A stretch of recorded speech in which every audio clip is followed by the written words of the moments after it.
নাসার perseverance rover মঙ্গল গ্রহে 1000 দিন কাটিয়ে ফেলার রেকর্ড করল।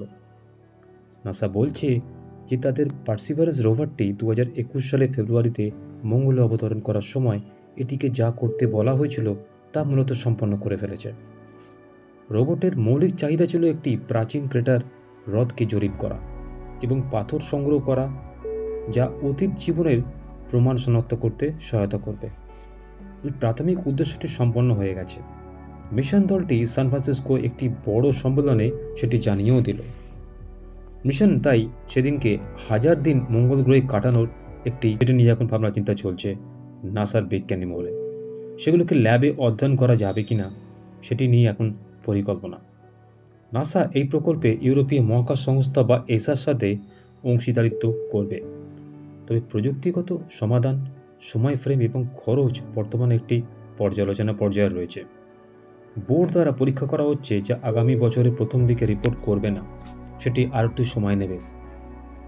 এটি অগত্যা মঙ্গল গ্রহে একটি রকেট পাঠানো এবং তারপরে আঙুলের আকারের নমুনাগুলিকে নিয়ে লোড করা জড়িত রয়েছে এই প্রকল্পের মধ্যে, যাতে সেই মহাকাশযানকে নিজ বাড়িতে বা দেখা যাবে।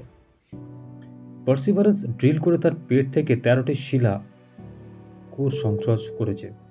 সবই একটি স্বতন্ত্র রসায়ন যন্ত্র।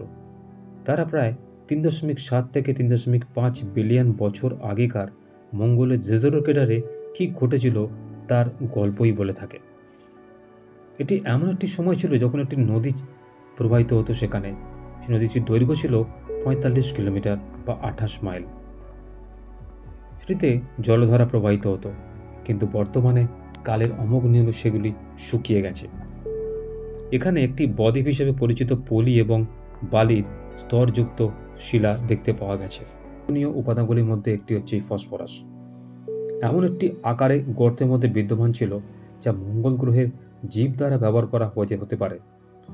তিনি ধরে নিচ্ছেন যে কখনো সেখানে কোনো প্রাণ ছিল, বর্তমানে যা নেই। নাসার জেট প্রোপালশন ল্যাবরেটরি গবেষণা বিজ্ঞানী সাংবাদিকদের এটা কথা বলেছেন যে ফসফরাস সমস্ত পরিচিত জীবনের একটি ডিএনএর অংশ, এটি মেরুদণ্ডে উপস্থিত রয়েছে। এটি প্রতিটি একক জীবের কোষের ঝিল্লিতে উপস্থিত রয়েছে, যা আমরা জানি, এবং এটি এটিপি নামে পরিচিত রয়েছে, তার রিম পর্যন্ত নিয়ে যাবে। এটিকে অধ্যয়ন করা শিলাগুলির থেকে সম্ভবত 500 থেকে 600 মিলিয়ন বছর পুরনো শিলাগুলি তদন্ত শুরু করবে। উপর পৃষ্ঠে এর সম্পূর্ণ ভিন্ন ধরনের সম্ভাব্য বাসযোগ্য পরিবেশ ছিল কিনা সেটি নিয়ে গবেষণা করবে এই পার্সিভারেন্স রোভার। সেখানে ভূগর্ভস্থ জল পাথরের সাথে মিথস্ক্রিয়া করে, এবং বিশ্বাস করার কারণ রয়েছে এই জন্যেই যে নাসা এই জেজেরো ক্রেটারের মধ্যে যে জল পাওয়া যেতে পারে তার রিমের উপর ওঠার সাথে সাথে এই ধরনের শিলাগুলিকে দেখতে থাকবে, এবং তারপরে তারা যখন এই অঞ্চলে চলে যাবে ঠিক তখনই রিমের বাইরে